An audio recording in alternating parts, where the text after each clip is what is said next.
Hello and welcome to the Beyond the Scoreline podcast. Nearly forgot the name of the podcast then. I'm joined here by Harry. Hello. Cahir. Hello. And Fergus. Hello. And I'm Adonis.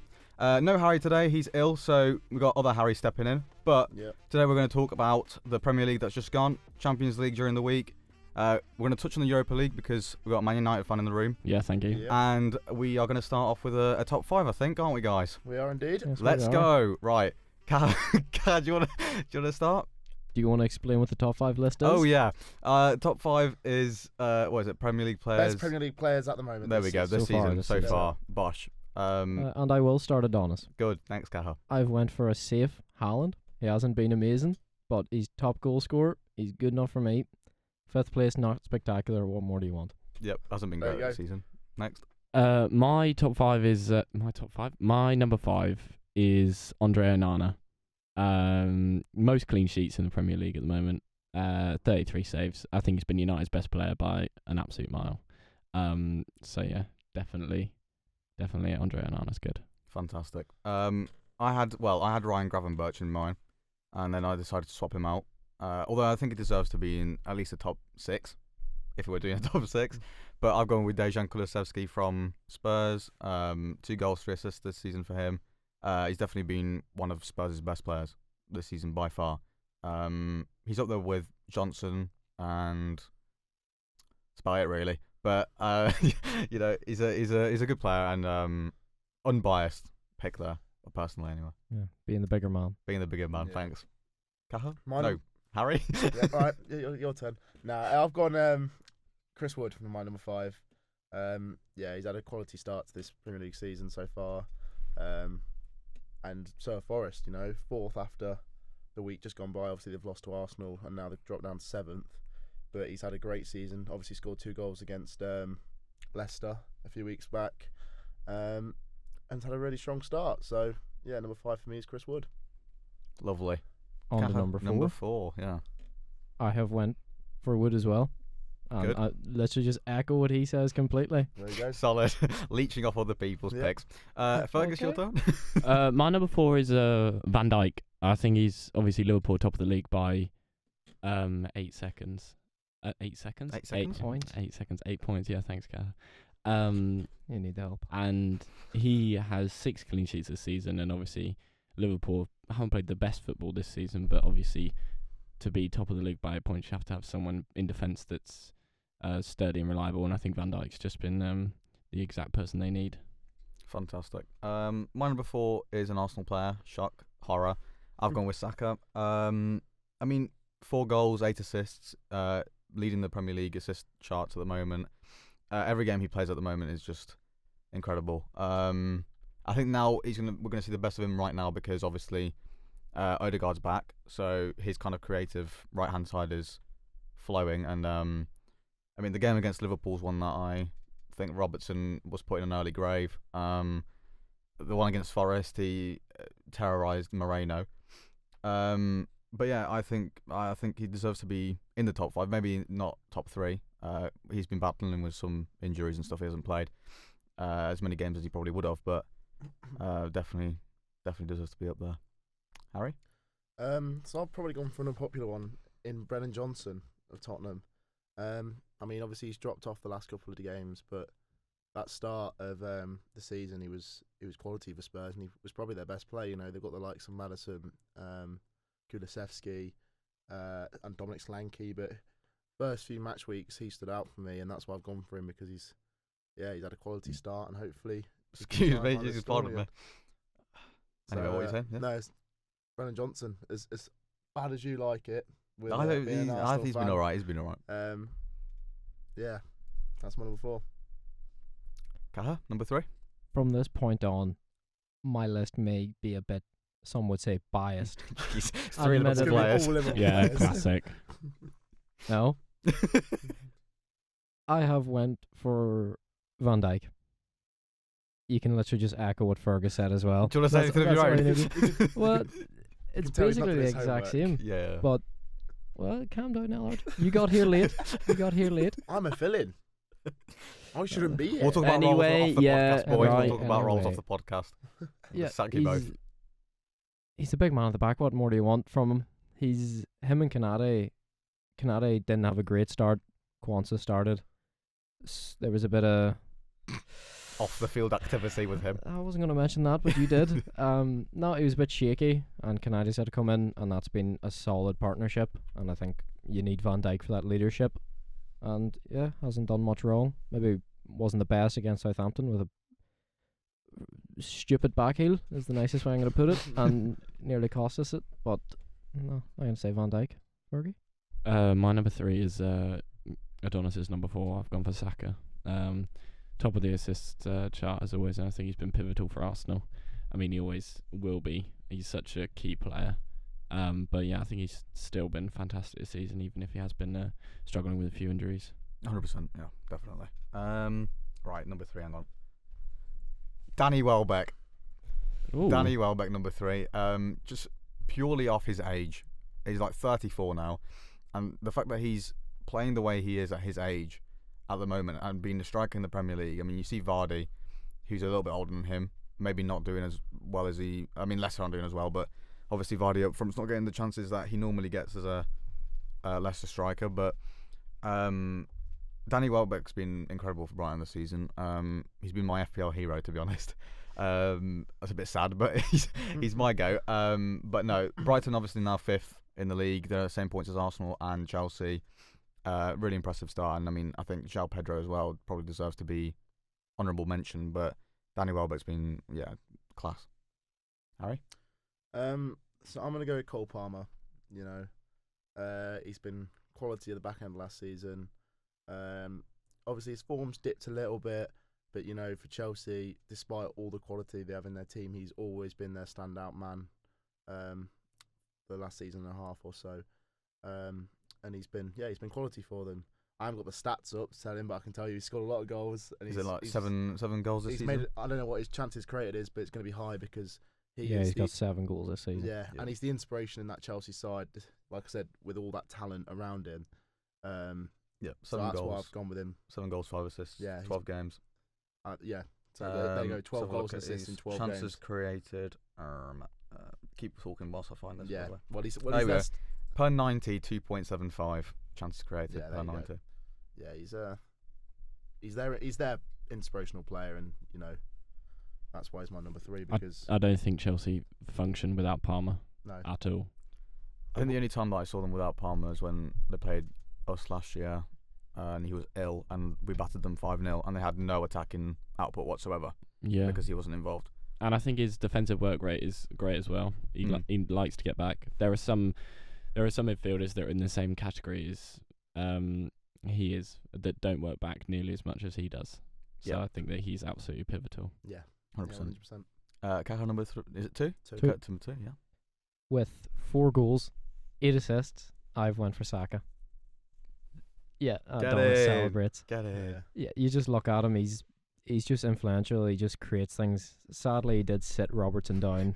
That was tough to watch, but you can't deny that he's Arsenal's man, and he will be for a while. Hopefully, yeah. But yeah, what more do you need to say? Leading assist, influential, great. Fergie time. My number 2 is Mbeumo. 8 goals, 3 assists. He's been spectacular for Brentford this season. Their leading man. He might have got 4 assists. I might be wrong. I think he's got 1 in the Prem. I think he's got 1 in the Prem. 8 goals, 1 assist in 12 appearances. Sorry, that's my bad. 8 goals, 1 assist. I think he's obviously been Brentford's leading man. Brentford haven't been flying out the traps. They started very well. Yeah, they did start very well, but and they did fly out the traps. Yeah, quite literally. Yep. Scoring early in 3 consecutive games, but I think without Mbeumo, Brentford really struggled to have that focal point up front, and it's a man to aim for in the middle, especially. And I think he's just been fantastic for Brentford. Yeah. Well, I don't think I need to say anything because my number 2 is also Brian Mbeumo. Basically what Fergie Time said. Yeah. He's the GOAT for Brentford, 100%. He's my number 2 as well. Yeah. Him and Wissa have been incredible for Brentford this season. Also, shout out Damsgaard. He's been spectacular in that midfield for Brentford. But yeah. I think that's quite an easy number 2, yeah? Yeah, I've gone Mbeumo as well. I also think I feel like number 1 might be quite obvious. Cahir, do you want to kick us off? Sure. Since you asked, Cheers. had to think about it. 10 goals. Yep. Look 6 at this. assists. 6 assists. Yep. It's Salah. Yeah. You can't say anybody else, in my opinion. I think this season, other seasons he's got goals, but in matches he hasn't been there. He can't link play. He can never beat a man. This season, that hair transplant has saved him. He is a different man, and I think Liverpool would be stupid not to give him a contract. But yeah, Salah. That's the only person I think it can be. Fergus? Yeah, mine's Salah as well. Cool. Just trying to find a different stat. He's had 40 shots this season, just in case Nice and easy. anyone There we was go. wondering. Yeah, I mean, he's just been fantastic, hasn't he? And yeah, as Cahir said, I think it'd be Liverpool be idiotic not to give him another contract. Yeah, 100%. My number one's also Salah. I think I'm going to give you a different stat. 1.88 chances created per 90. Like you said, hair transplants giving him a new form of life. Also feels like he's got more of a six-pack now.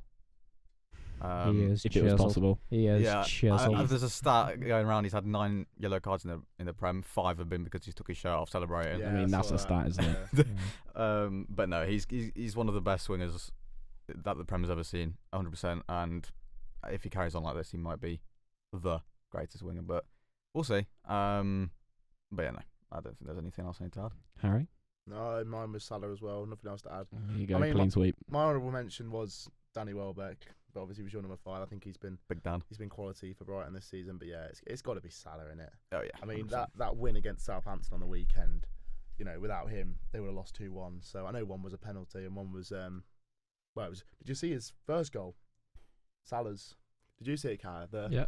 He took the ball. Oh, It yes. was over the top, and he Yeah. almost took that touch with his left foot. He just went in. Just went beyond the keeper. I mean, we'll get to that game, but I've got there's holes I'm going to punch some Southampton players here. It was a robbery.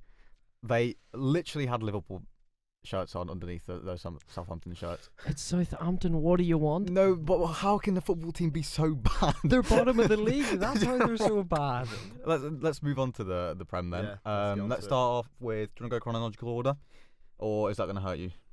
Let me just type it on Google. And We'll go start through with what Leicester Google and says. Chelsea because that was what Oh, kicked we'll off go- the Prem. We'll go at 12:30. 12:30 kickoff. Right. We were in attendance, not in the actual ground, but we were watching. We watched the game. With a pleasant eye. Well, Yeah, Salah I mean- won to my right. In But- the best cliche possible to use in this game was it was a game of 2 halves, wasn't That's a it? yellow. That's a yellow card. card. That's a Yeah, fine. I mean, first half it's been the story of the season for Leicester. We were dominated. We were poor, you know, no creativity. We lacked quality throughout the pitch, let alone in the final third. And we went 1-0 down to I don't even know what to call it. A was Wout shocking. Faz classic is what I would call Yeah. it. Yeah, Absolutely we saw him incredible. do it against Chris Wood, didn't he? And he's obviously not learned his lesson, and he got out-muscled by Nicholas Jackson. I mean, you can't take anything away from the finish because it was a Very good quality finish. finish from Jackson, and Chelsea deserved to take the lead. But Couple shocking decisions though. yeah, Oh yeah, yeah, 100%. I mean, obviously we got the penalty in the 95th minute, but should we have should had have one had earlier. one before. We should have had one before. I mean, Leicester fans would have been disheartened because we should have walked away with a draw realistically. I thought the refereeing wasn't as bad as we've seen until that decision was made.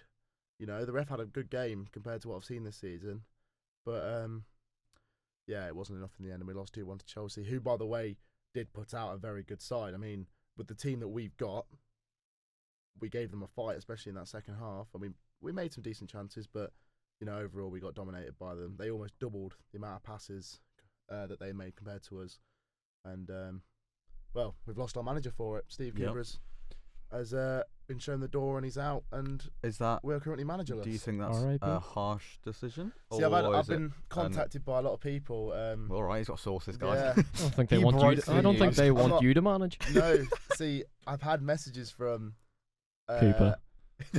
Steve no, Cooper's 'cause been in the DMs. I know Yeah. quite a few people at Leicester City, and you know they're asking, you know, do you think this is the right decision? Well, I used to go to the matches Yes, all all the right, time. mate. It's Carry on, okay, carry on, it's carry on. okay. It's okay. We Spit haven't it got out. your feelings. Come on. But no, I think it is the right decision. I mean, it came as a surprise because, like all Leicester fans, I think we all thought it would happen after the second defeat to United. He's the So sorry to that's when it interrupt, but felt. is he the first manager to be sacked in the Prem this season? Ten Hag. Oh yeah, Ten Yeah, Hag. so- Yeah. So the second. Yeah, Yeah. but you felt it was coming. I mean, the thing that I don't want to keep waffling on about Leicester because that's not what we're here for. But you saw the players this season haven't given a fight. You know, they've not played for the badge or the fans or even the gaffer or the board. You know, Cooper's gone. His style of play didn't work. You know, we won 2 games this season, 1 in the Premier League out of 12, and I think that explains that. You know, we're balancing above the relegation zone.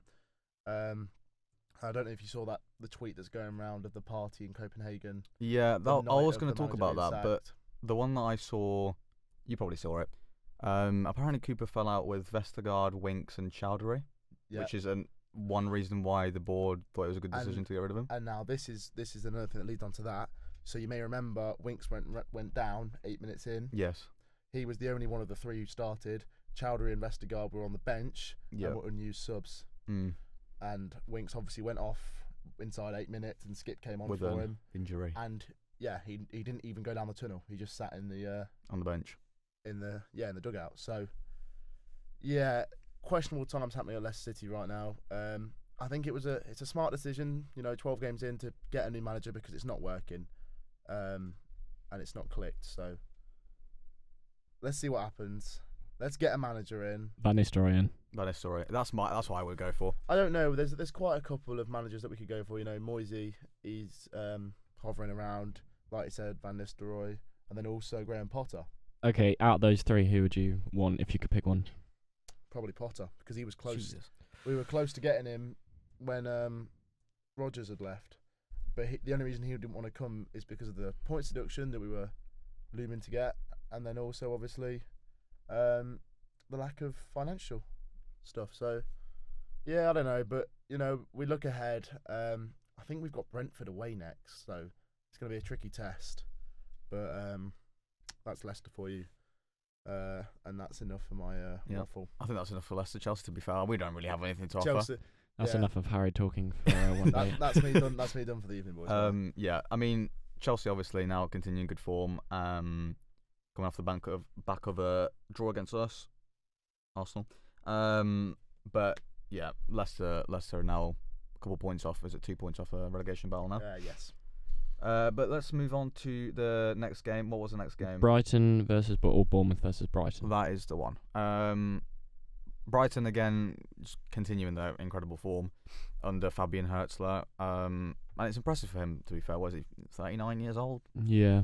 And to be in charge of a Premier League side and to have him battling for the top 4, 1 point behind City in second is a very, very good achievement for them. I watched a couple of highlights of this game.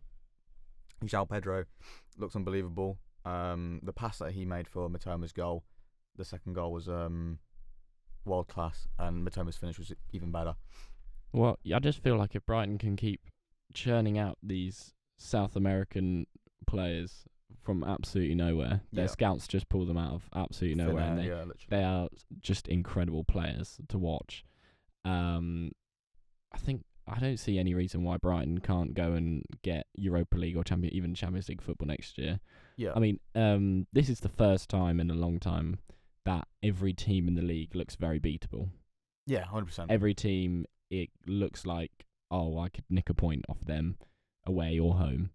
I mean, if you look at City, I mean, no one would have expected Spurs to beat City 4-0 at the Etihad. And then you look at results like losing 2-1 to Brighton and then Bournemouth as well. Yeah, Those ones exactly. are like, you wouldn't expect that on a normal Premier League season anyway. Yeah, exactly. And I mean, Southampton almost took points off Liverpool, Yeah. who were top of the league. Yeah. And 8 points seems like a lot, but really, if you looked at results and matches and the style of play, it should be a lot closer. Yeah. But it's just turned out it's not. It's a very good season. It's a very open season, especially at the top and the bottom as well. Absolutely. Was it Man United were at the start of the weekend? There were 3 points off top 4.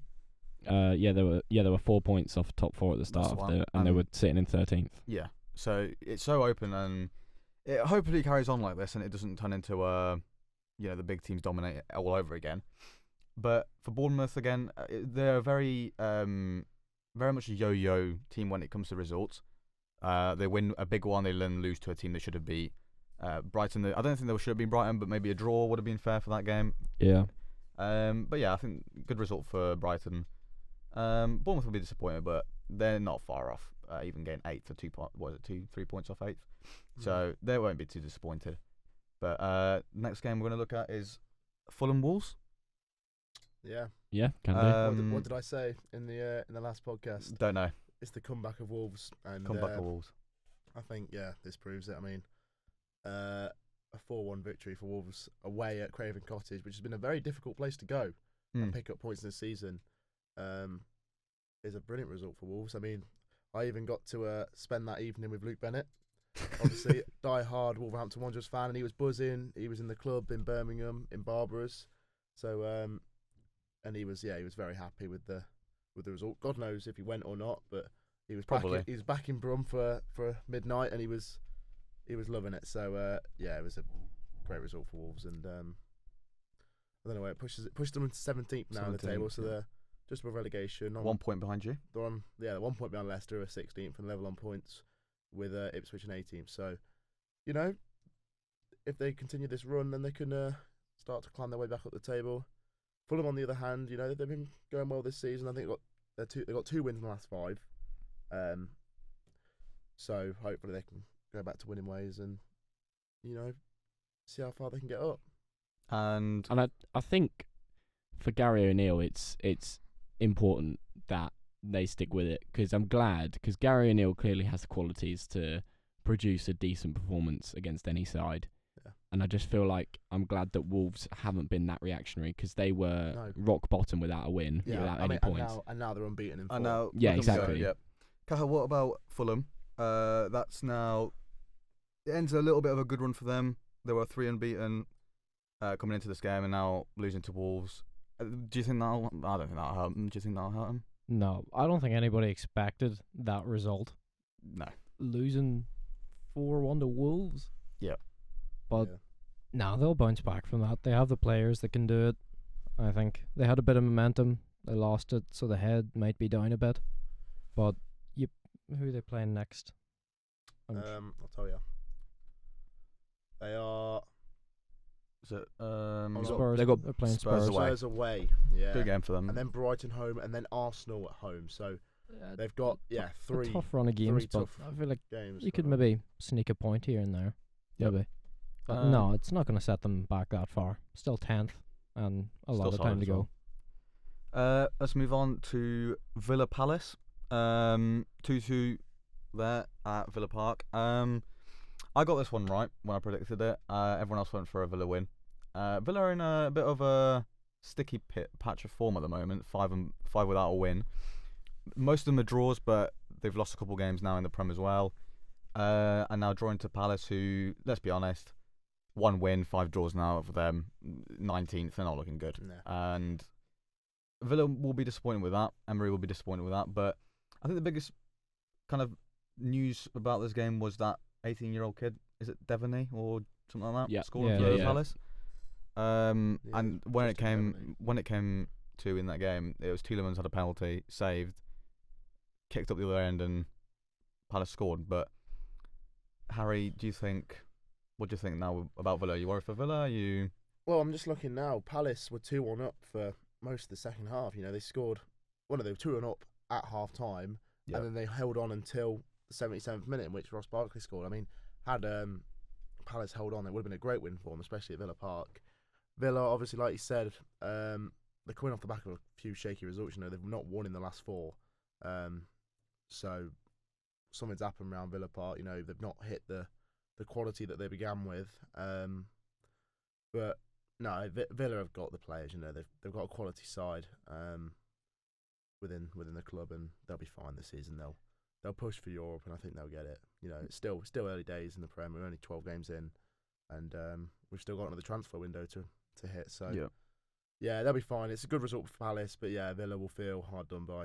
Do you think Champions League is the reason why they're struggling? I mean, they haven't. You see it with Newcastle last You did season. see it with Newcastle.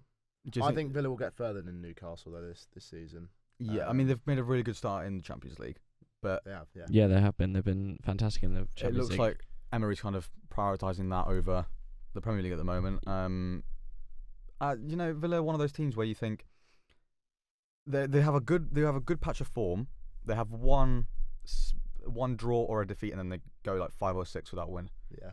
So it must be like a momentum shift in their minds, thinking they're not good enough, or it's the Champions League having to play 2 games a week, which they haven't been used to doing a very, very long time. Yeah, these sorts of players don't play twice a week. Well, they're not used to playing consistently twice a week. Yeah. And with Cups and now Champions League, they are playing consistently 2 times a week. And it's draining. I mean, if you're looking at Newcastle, when they're in the Champions League, they really struggled in the Prem. They really did. And it's just the same. The slightly less financially backed clubs do struggle when they have a good season. They get into Europe, and then the year afterwards, they struggle because they just don't have the squad depth that some of like Liverpool or City or even Spurs do. Yep. In that sort of situation. That's why they struggle so much. 100%. Well, yeah, well put by Fergus. This is why we invite him on. Yeah. So let's go for Arsenal Forest. Arsenal. Go on. I missed a little bit of the first half. I didn't see Saka's goal, but I managed to watch the second half as well. It looks like we're back to our good form. The way we played, the fact that Odegaard's back is such a massive boost for us. I don't think we realise how important he actually is. Creatively in this team. He created the most chances on the pitch. Shock. But also we saw, Gabriel Jesus and Jorginho starting in this game as well.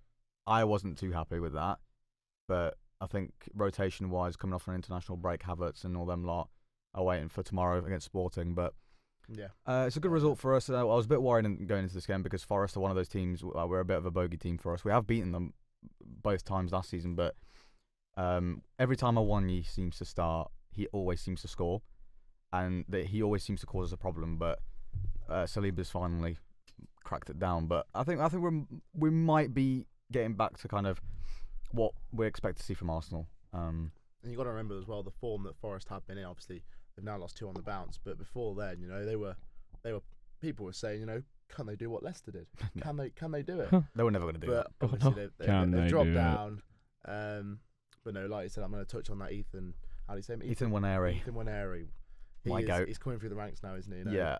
Did he? I can't remember where you got him. What? No, he's from our academy. Yeah, Oh, he's he is- academy. he is He was the Arsenal. youngest ever player to make a Premier League appearance. was, That's it, yeah. that's Against it, yeah. Brentford. I was going to say, 16 years old, like No, 17, it was 15. 15, wasn't it? 15. because a yes. few years ago he Jesus. was, people heard of him. Yeah. And then now he's starting to break through. Did he start on? No, he came off the bench. He came off the bench and he Scored. Sterling assisted him. I think that's quite nice. It feels like they've made a bit of a bond. Obviously, Sterling was kind of in his position 12 years ago now when he was breaking into the Liverpool team. And Snake. sorry, Snake. It's not well liked. But no, Waneri. I'm very happy for Waneri. It's his 4th goal of the season now. He's got 3 in the Carabao Cup, and he's doing really well for the England under. Is it 18s he plays for? I don't know, but he's doing really well for them. He's now broken and scored his first Premier League goal. I think the fact that he didn't start when Odegaard was out was a travesty, but it's more of he's a 17-year-old kid. You can't really push him for that much game time, especially that he's inexperienced. Do you think he starts in Arsenal's next game? If you were the manager, would you put him in the starting 11? No, that's just because Odegaard's back now. So can you not? No, let me just have a look For at your me, midfield then. you can't have 2 creative players and 1 player that sits back, which is Partey or So Rice. How about if you were to have obviously Rice isn't in the squad in the starting 11? Yeah. Is he injured or did he come? No, he's on the bench. He's on the bench, but unused. he's broken toe, so he's kind of just So recovering. would you start Odegaard and Waneri if you had the likes of either Jorginho or Marino as a holding midfielder? Or Rice? Would you start Rice? That's it. That's the question. Rice, Odegaard, and Waneri based off form at the minute. Yes, based off form, 100%. Yeah, 100%. Waneri should have been broken into this team weeks ago, but he's now getting his appearances, and I'm happy for him. And I would probably start that midfield 3. But then I'm not too sure how his work rate is off the ball. That's for something for Arteta to obviously figure out. But if he can also master the art of coming back and tracking back, I think if he's an all-rounder, I think he starts in a midfield 3 with Odegaard and Rice. Yeah. But I think that's enough talk about Arsenal. Well, job done, didn't Got they? to move on to the least exciting game of the week. Yep. Everton Brentford. Yep. A game that I would have expected Brentford to win. Yeah. Really. Well, I mean, in a way, it's a good result for Everton. yeah, it's a great result for Everton. I mean, away at Goodison Park's never easy, no matter what form Everton are in. But it's a game that I really would have seen. Well, I put Brentford to 3-0. win. I put 3-0 Brentford. So I think everyone went for Brentford. I think I predicted Everton to win, and that was because Brentford have only picked up. And you got to remember as well, they got a red card in the 41st minute. Yeah, Brentford. So they did well before to this hold game. on. Before this game, Brentford had picked up no points away from home, which was one of the reasons why I picked Everton to win this game. Everton And they 27 dominated shots to 9. Yeah, And they must have all been in that second half. When yeah. they, When Brentford were hanging Norgard on. went off. 60% possession to 40%. Yeah. So I know. I mean, Brentford. I'll be happy with that. It's the first kind of down to 10 men, first point away from home, yeah. in the whole in the league so far. Yeah. And they'll be lucky they didn't lose that game. But I think Everton now. This is where I start to get worried for Everton. This is the point where I think, is Sean Dyche really gonna keep them up? God, I hope not. Oh, I'd give anything for it. I think yeah. Everton they go through mood swings where they never look amazing, but they're just good enough to stay up. Yeah, they get Yeah. the points that they Yeah. need. They hit that 40-point mark. Yeah, they always somehow do it. Yeah. God, But- I pray for another deduction. But, but genuinely, I think this is concerning from an outsider looking into Everton. Obviously, they've got the new ground coming in next year. Is it next year? I think they move into that. Yes, I believe You so. don't want that in the Do Championship. you think that will boost, new ground? Maybe. We saw it with we didn't see that with West Ham. You got to remember that. No, we West didn't. Ham moved into London Stadium and everyone still was saying- crap. Yeah, they lost. Yeah. They lost everything. They lost quality. They lost. Yeah. The fans were like, "Get me back to Berlin Ground." Yeah, 100%. Everton, do you know, it's one of these teams where they'll do enough, but I think maybe their time is coming. They'll get relegated at some point because they can't keep it up like this. This is not. It's not an achievable or healthy way to manage. I mean, they football club. haven't got the players they used to have either. They used to have Lukaku and everyone. But the players they used have, to- the argument is the players they have now are good enough to be 13th, 12th in the league. They've got, I mean, Calvert-Lewin's not in the best form, but Idrissa Gana Gueye, their back line of Branthwaite, Tarkowski. If Jake O'Brien plays, he's class, very young as well. They're good enough. Pickford's in goal. But you got to know, remember, it's a good enough team. older Everton. Leighton Baines at the back. Yeah, well, you're not going to get that. Young but- Seamus Coleman, Kevin Morales. what a throwback. Romelu Lukaku. It's just It's not the same as they used to be, but No. they should have enough quality to stay they up. should, yeah. But And it's they the have. point that they've They got the have done. quality, but is the manager good enough? They're simply too big to go down. They are. It's as simple as that. They're too Big- big to go down. With this new stadium as well, which I don't know how many it seats. What around Way too many around people. 60,000. It's massive, yeah. You can't go down with a brand No, new you can't. stadium. I think they'll stay up, but this is the point where you think you start to struggle. Well, you start to think maybe there's a chance. If they go down after building a brand new stadium, their finances will be Yeah. everywhere. Oh, exactly. you're screwed. Yeah. They're Because if they go down already- to the Championship, they're not selling any more than 30,000 a week. they're already in trouble where they were in trouble with finances. Building a brand new stadium's not cheap. No. Yeah. You relegated. It's not cheap. Mhm. Yeah. I mean, Spurs are still paying off their stadium, so Yeah, Yeah. that's a good point. But, And they but they it's sell worth it. They It more or fills your less sell beer it from the out. bottom. Yeah. And I Every mean, week. talking of Spurs, it's a good, nice little transition into Yeah, the shock no- of the yeah, weekend. no worries, guys. Game of the weekend by far. Man Yeah. City 0, Tottenham 4. I mean, who wants to start with this? Because I think there's a lot of avenues you can go down. Spurs turn up. City are They've lost it. below par. They've Seriously below par. they've not won in what 5. 5 games now. Pep signs a 2-year deal, and That's what I thought. I thought maybe momentum bush. it was boost now. it was almost like a prod after losing 4 in a row that he's saying like, I'm not going anywhere. This is just a little blip. Yeah. I'd say he's And- regretting now. you can't write off City. The quality that they have is exponentially more than any team in the Prem. Yeah. If their second team, City's second team Better would than our first. finish in the top 5 Yeah. easily. Yeah, I agree. 100%. So you cannot write them off. Yes, they've lost 5 in a row, but I guarantee between February and April they will They'll go on that run. unbeaten. I mean, Yeah, they always do. always it's do not it. like they were woeful in the Boring. game. Yes, they lost 4-0, but it doesn't reflect the game. I mean, Haaland had a couple of Haaland, chances. Haaland could have a double hat trick. Yeah. The guy hit the post, hit Vicario about 7 I times was from going to point say, blank. he had some brilliant shots on target, which were saved by Vicario. So That's why he's only 5th on my list. Yeah. yeah, Their problems go deeper than Rodri. A lot of people thought Rodri would be the reason why they might fall off. but you can't take anything away from Spurs. No, You know. obviously not. But the City's issues is far deeper than Rodri. Yeah, 100%. So Man City had 23 shots to Tottenham's 9, 5 of which were on target for Man City, while 7 for Spurs, and then Man City dominated possession 58 to 42. We're talking so, to Spurs, we've got to give them credit. I hate them, but Maddison obviously scored 2. yeah, Why him? Why did he have to score 2? It's the worst. He's- Jesus. he's growing into his boots now at Spurs. You know, he's always been an inspirational player for them. It's as simple as Spurs were just clinical all Yep. the day. They were clinical and the City were not, and which is so unlike it because Haaland's obviously been clinical for years. Mm-hmm. But Spurs on the day turned up and it worked out for them. And for City, definitely back to the drawing board for Pep. I think Well, they kind of they lost need the to be- head in that match. 19 fouls. Yeah, they did. It's the Handful of most yellow I've cards seen as them get well. yellows. They definitely completely I lost think their that's just pure frustration that Yeah. it's not working. No. Well, then they need to have a look in the mirror, don't they? Because Kyle Walker needs to have a if look in the mirror. They've not won in 5. You know, they are, one of Europe's best teams, if not the best. And the more they lose points, Liverpool is just going to get more Keep and going. more, and they're just going to create this massive gap between them and the rest of the league. Yep. And we could know who the winner is by February. Yeah. Who's going to win the It title. wouldn't be the So- first time that we've created a gap just for City to chase us down. So Yeah. until we're holding the trophy, We all, yeah. I'm not saying That's a what thing. that was Yeah. my mindset a couple of years ago when we were like 20 points clear, and I thought this no, It's I'm not not gonna even going to start Happens to celebrating. everybody. Happens to everybody. Yeah.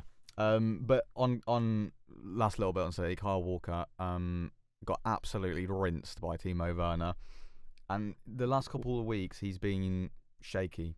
A lot of people have managed to glide past him now. I mean, his legs he's are been going. he's been brilliant for. I'm For not Man I'm not City, isn't he? denying But how important he is, Is it coming to an end now? but I think it might be time. And De Bruyne has come out and said he's unsure about his future over City. I mean, De Bruyne didn't even start against Spurs.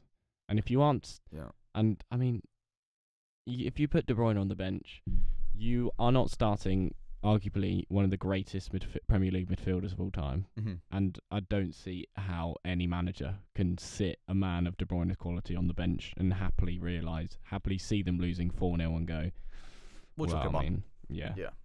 Wasn't he injured at the start? He's missed But- a lot of games yeah. through injury, but Yeah. Surely now you build his build back quality up is- fitness. Must be something going on not to start that man. I think he probably will end up in Saudi at some point in the next couple of Maybe- years. Yeah. may as I well get the really paycheck. hope not. I really No, hope not. I'd hate to see him go to Saudi. I think he's still at the top level. There's no need for it. He's getting Man City money. Why does he need Saudi money? He's rich enough. If he doesn't start playing That's just consistently, I think greedy. he'll probably just ask to leave, and that's completely fair. He's one of the Premier League's best midfielders, Oh yeah. See by him far. moving to Real, maybe. maybe. But then, Bellingham and then De you've got about Bruyne are in a 400 midfield. midfielders That there. is A a ginger joke. in Spain. No chance. it's the fact we've got Valverde having to play a right back now because they've got too many midfielders. Let's go on to the Anfield man. Southampton 2, Liverpool 3. The Anfield man. The Anfield man from Jesus. Ireland. The Salah. Yeah. The Salah story. Go on, Cahir, you talk us through this one. Shocking. I know we won, but how did we let Southampton get that close?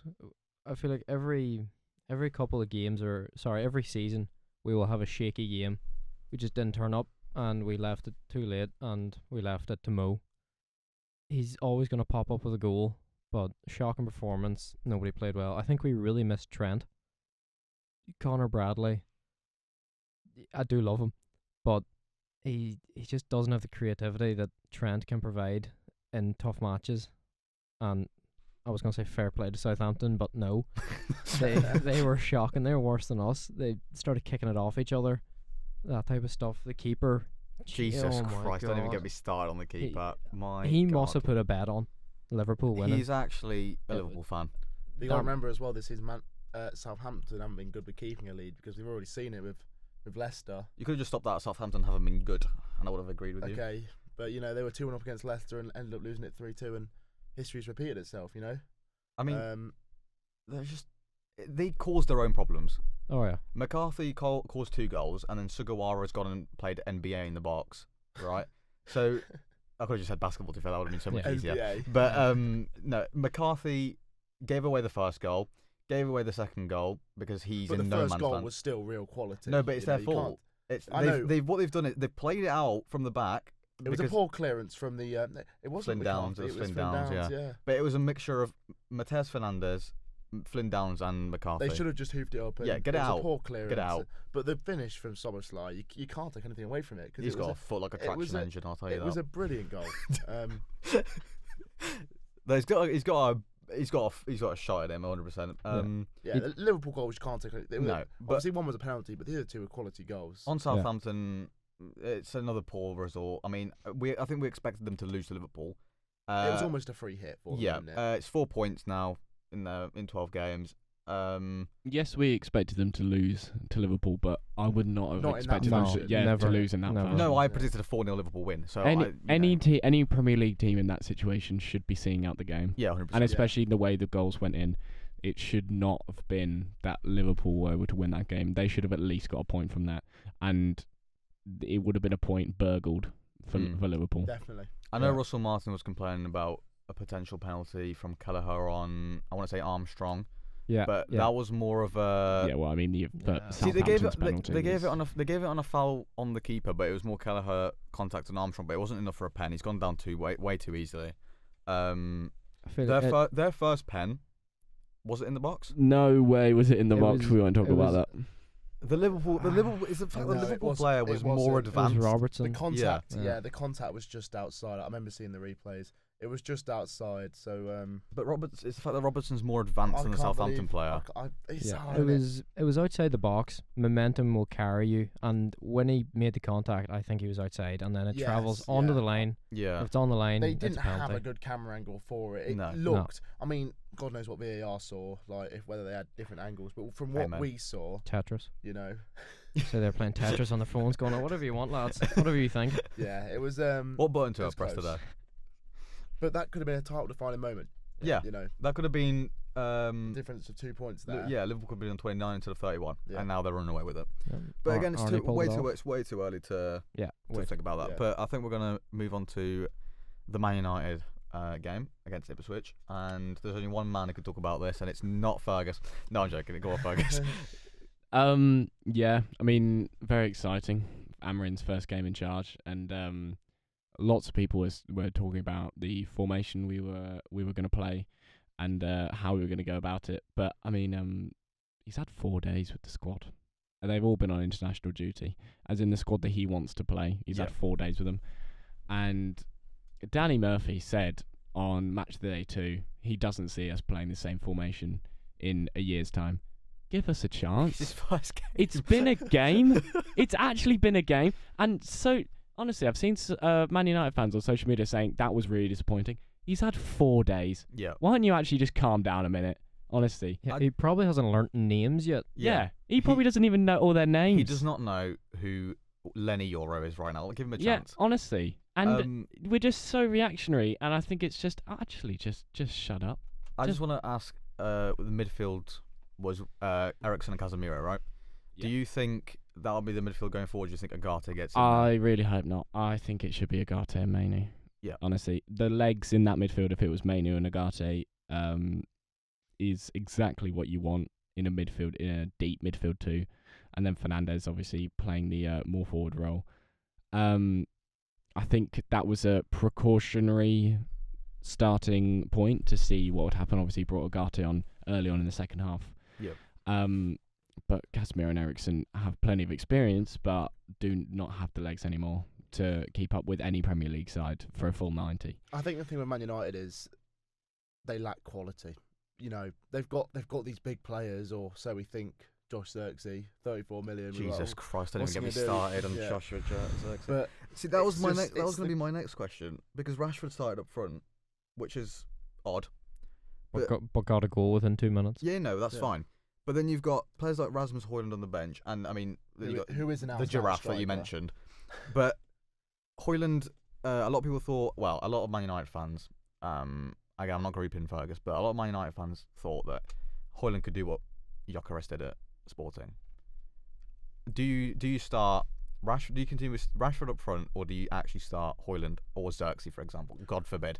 I think it's strange because he brought on both Xerxes and Højlund together to play two up front, in a joint striker partnership, and I would rather have Højlund and Rashford up front together because I genuinely think Xerxes doesn't have the quality to play for Man United. I think Ahmad was fantastic as at wing back, and I think Dalot is actually suited to a wing back role as well. When we can finally have our back three of De Ligt, Yoro, and Martinez, or even Mazraoui. Shout out Mazraoui, he's been fantastic this season, I think, as well. He's been our second best player. Then I think things will start to function properly. But it just looked a bit disjointed for me, and obviously that's expected after 4 days. We looked good for the first 10 minutes, and then we dropped off, which has been the case this season. We've looked good for periods, but we've looked lackluster for the big parts of the game. And I think whilst we still have this new manager coming in, I think that it's going to be a theme.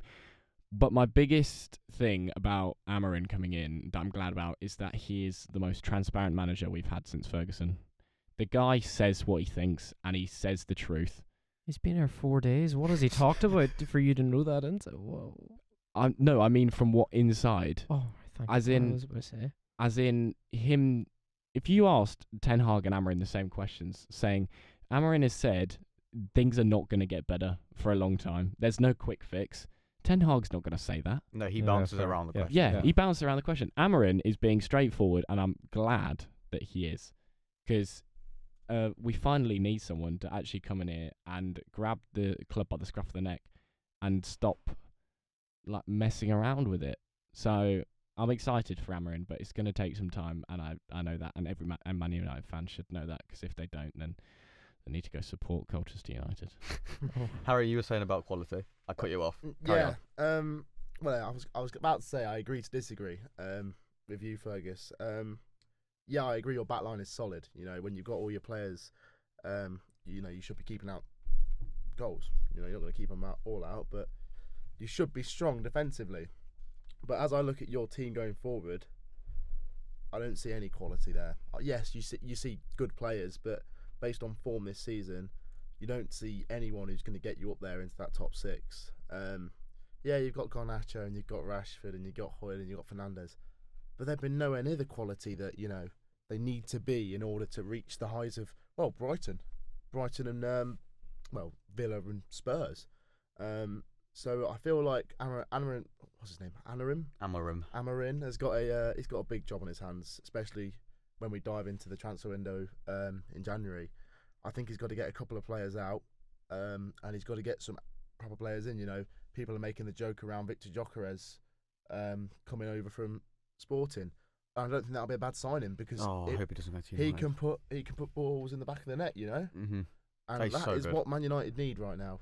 And they also need someone who can get these balls into the back of the net. Yeah. Because We have had a serious issue with attackers ever since. yeah, We've been searching for a replacement for Rooney and Van Persie for way too long, and we have not found one. I mean, We've had what? have you still Di got Mar- Mason Mount? Yeah, See, Di Maria, he needs to Falcao, Cavani, Depay. Yeah, the list is It's like the Chelsea strikers, endless. isn't it? You Yeah. buy all these strikers, one might hit, and then you've wasted about a combined 400 million on crap. Rashford obviously had that amazing season where he scored 35, but he just hasn't hit it again. If he hits it again, then fine. I don't care. But someone needs to start firing. It doesn't matter who it is. I don't care if it's Mazraoui that starts firing. Someone needs to start firing. Otherwise, we're not gonna go anywhere, because you need to score goals to win a football game. Yep. I mean, the grass is green. I'm looking at your bench Cheers, now. Jeff. I mean, Tara Malacia, he's just come back from an injury, hasn't he? So Yeah, he existed. Yeah. I'm guessing he will be slowly bursting. He'll be into out the by- starting I team, don't think he'll play. You won't- I think don't he'll see him be- play. So maybe he's one to get rid He'll go. of. He'll go. Yeah. Shaw also looking at- gets priority over Malacia. Yeah, so there you go. So yeah, here's your bench from the weekend. You've got Malacia and Shaw as your only defenders besides the goalkeeper. Just came back. And then I'm looking forward down a bit more. Mason Mount. Yes, he came on for the last 4 minutes in normal time. Yeah, Amorim is a big fan of Mount. See, I think he needs to go because he has.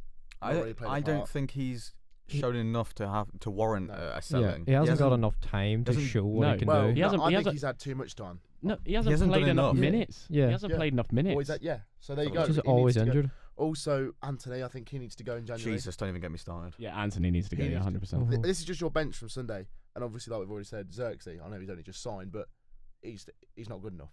Let's be honest. No there. chance, no. He's not No. good enough for. He's He's not good enough for Man United. He's probably not even good enough for Premier League. Yeah, he's what is it? 18 games, 1 goal. I think Xerxes now. On it's not, Mount, it's not good enough. I disagree with you on Mount. I think Mount On Mount, hasn't been he's given enough 26 time. games in a don't- year and Ma- 1 goal. Yeah, but Mount has been injured for long periods of time. I know, he but hasn't been he's given not- enough time. I've not seen the quality in Mount before he was injured. Yeah, he didn't really work at Chelsea. He had that spark throughout a certain season. But no. I'm being honest. Mount, he had the players around him. Mount did. You got to Yes, remember but the Chelsea players that was around Mount. My argument with Mount and with Amorim coming in, Amorim loves that formation that he's playing. It's a 3-4-3 with the but is that wingers. even the right formation for Man United? Yes, because the wingers will fall back as a slight attacking midfielders. You got Bruno. I think Bruno, Mount, and then a striker up front that isn't Rashford, because I don't think Rashford's a striker. I think that's fine. I was going to say, looking at this team, Because- there isn't a recognised striker. Yeah, in the- and Højlund, for Højlund's sake, I wish it'd work out for him, but I'm really not sold on his hype. But See, I think Amad Diallo is being wasted at wing back. He's looked clinical in this front is of the goal. thing. So Amorim's systems is so complicated and convoluted. It's the fact that he has this. When you see it on paper, it looks like a wing back. Diallo doesn't play wing back. Diallo plays everywhere. The wing backs at Sporting, Nuno Santos and can't remember his name for the life of me. Is it Saint Just? When they play at Yeah. wing back, they push up, but then one will invert, one will fall back, and then they both fall Create a back. back four. Yeah. Yeah. And then on the front three, they kind of work as a pyramid and they all swap. So when Gyökeres is the only one that kind of sits up front. But the- have Man United got the quality for this? This is what I I'm think if saying. you give Amorim time, that team and that formation, he'll do what he did with Sporting. And I think they'll cook. Harry, it's been one game. It's one Yeah, game. I know. Give but him a transfer yeah. Give him a transfer Yeah. window, and Well, that team This is the thing. next season will be. We've still got top. 4 or 5 games until the transfer window opens, and that's what? They'll be fine. I think give it in That's 5 weeks 12 time. 15 points. In 5 weeks time, his system will be in their minds. He'll have them training on it week in, week out. They'll be fine. I think genuinely, second half of the season, United will look good. They just need a smart transfer window. Yeah. Because they've went and spent way too much money on random players.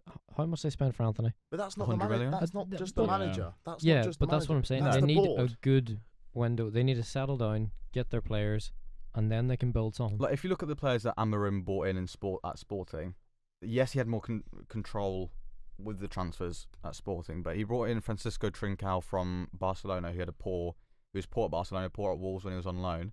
He turned him into a world beater in Portugal anyway. He's one of the best wingers in Portugal. He brought Marcus Edwards in from Tottenham. He's looked class for Sporting. Gyökeres, for example, he was one of the best strikers in the Championship, but who would have expected him to go onto Sporting and become an £80 million player? He has to be smart with what he buys. And I think that United team, when they have everyone fit, they don't need much to play in Amorim's style of football. And we're judging this off one game. We Yeah. mustn't forget.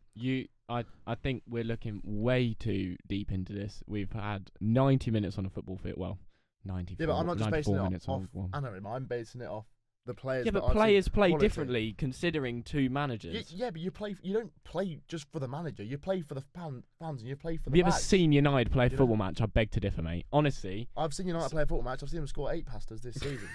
Yeah, so true. I've seen enough from Man United to know And do you know why? they can score goals. And that's because they but- wanted to play for Van Nistelrooy. Yeah, so why didn't they keep Van Nistelrooy? No, because This is what I don't understand. this they is the played thing. well under him, Yes, they played well and under they've Van gone to Nistelrooy. draw. What's this new manager bounce?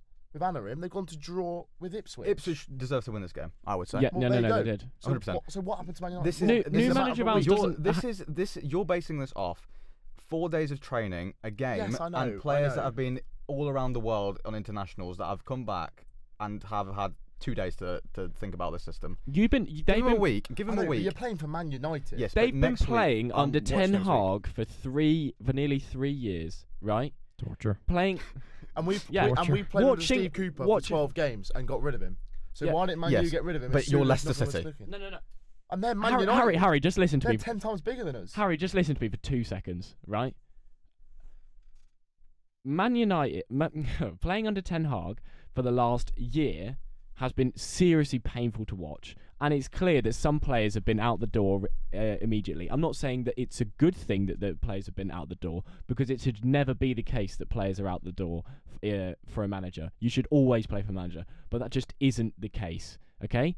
When a new manager comes in, right, they have to adapt to a new style and a new formation, right? They can't immediately just adapt from playing one way to another way straight away. Some people have strengths and weaknesses that come into these formations. Diallo is going to thrive under AMORIM. I'm not saying that he didn't thrive under Ten Hag, but Diallo is the prime player for AMORIM, and immediately he set up the goal for Rashford, and I thought he was fantastic in that first half against Ipswich. New manager bounce doesn't happen all the time. You can't immediately expect new manager bounce to happen all the time. It's just the way it works. And Man United are in this massive rut ever since Sir Alex left that you can't expect us to just immediately get out of it. We haven't been going upwards. We've been consistently going downwards. We've been digging Yeah. the hole instead of getting ourselves I out of the agree hole. with that. I'm just questioning whether this formation will suit Man United. Yeah. With the players, until we get Right to this now. transfer window. Yes. Yes. Yeah. Yeah, I think it's the right You think formation. it will? That's Uh-huh. all I was asking. I don't want to get. I'm just releasing my inner Roy It's Keane getting here. political here, lads. I'm No, not- like you mentioned with Leicester, their new manager, do you think it's going to take them a week to understand what the new manager wants? Well, we haven't got the quality of players that Man U have got, right? We will probably end up playing a 4-4-2 because we have not got the quality in the side to score goals. But it's the same situation. You're going to bring a new Man manager United in. have got the players in there. They See, just need to find the We've quality. talked about United a lot. I think we actually talked about Ipswich, and we've got 3 minutes left. Quickly on Ipswich, Hutchinson, brilliant goal. Did everyone see it? Yeah. No. No. Nope. Really good goal. Fantastic goal. Really good goal. And Ipswich actually most probably deserved the win. And I think that's probably down to what do you think, Fergus? Is it the midfield? Sorry, say that again. Do you think you got overrun on the midfield? Yeah, absolutely. I mean, Casemiro and Eriksen once again just don't have the legs to keep up. I think Delap was fantastic, and Ipswich should have won the game. Just as simple as that. But more importantly, how do you feel about Ed Sheeran disrespecting your new manager and someone trying to fight Roy Keane? I'm actually going to throw them together. Ed Sheeran, I'll see you in the car park. Big challenge. There you go. apologised, hasn't he? No, he has apologised, and it's All right. obviously it's not that big of a deal, but yeah. But we forgot to mention a lot of things. Obviously, Champions League coming up. Liverpool got Real Madrid quickly. That will be, if we play the way we did against Southampton, it'll be embarrassing. Good. But if we play the way we do other times, it'll be a good match. Vinicius Junior's out as well for Yes. the game, which is all right. Courtois is back though, so. Yeah, and so's Shame. Vasquez. So get in. We've got Sporting. I think we'll win this. I'd be worried if it was AMORIM in charge, but it's not. So I'm not worried anymore. I think we'll win that quite comfortably. On United in the Europa League. I think it'd be nice to get just a result under our belt. A good result, I reckon 3-0. Probably. Solid. I would just like to end it with. I'm not done with United yet, and Oh I my will God. continue into the further podcasts. But I would just like to say, on behalf of Roy Keane, he believes that you've got to give the man a chance, which I agree. Yep. In terms of AMORIM, Yep. It's one game. but the threat going forward is going to be a huge problem for Man United, which is what I'm trying to Go say, on, Nacho. and that's coming. Yeah, no. That's coming from Roy Keane, you know. I 100% agree. And that's what I tried. That's what I tried to say. You know, they're going to struggle up to the transfer window, and then, like you said, they need to make some tactical, invest. They need to sign some Good players. bloody good players. Yeah. Not Xerxes. Yeah. Don't sign the Xerxes. Sign the Ericssons. Amorim's direct quote was, "We will suffer for a long period." He's not Yeah. he's not expecting to turn things around straight away. He's here for the long haul, and I really hope he is, because I think- really I think hope he is. so. I I don't- rate him so I know highly. Yeah. you're going to argue with me here, but I think Man United expected better than a 1-1 draw with Ipswich. You know, I think the fans more than Yeah. From what I've seen on social Team. media, I 100% agree. I feel like Yeah. regardless I of a new wasn't- and I think manager, that's what. United should be beaten. Regardless of new manager, Yeah, obviously, you there's a you lot of can't stuff blame they international should break be because winning. everyone's been on an Yeah. international break. Yes, yeah, So- completely fair. But yeah, But we'll have to have an episode on a Man United special. A Man United special. Jesus. Just I'm just not me seeing and that, Harry mate. just arguing. Yeah. That's it. I mean, we'll get an hour out of it easily. Yeah, we got about 30 minutes of it, so yeah, we'll probably get an hour. Yeah, Anyway, I think we're. I think we're. I is think it we're about time? there. Yep. We may have an episode in the week. We may not. We'll see. It depends what We'll we see get how up it to. goes. We'll see. But if we don't, we'll be Yeah. here next Monday. We don't know who's going to be on. Hopefully, Harry will be back. And we'll just see. We'll see how it We'll goes. see what happens. Anyway, Adonis, do Yeah. the honours. Thank you very much for listening in to the Beyond the Score. Fuck Christ's sake, I can't get the podcast right. Beyond the Scoreline podcast on YouTube. Thank you very much. Until next time, goodbye. Follow the socials. See you in a bit.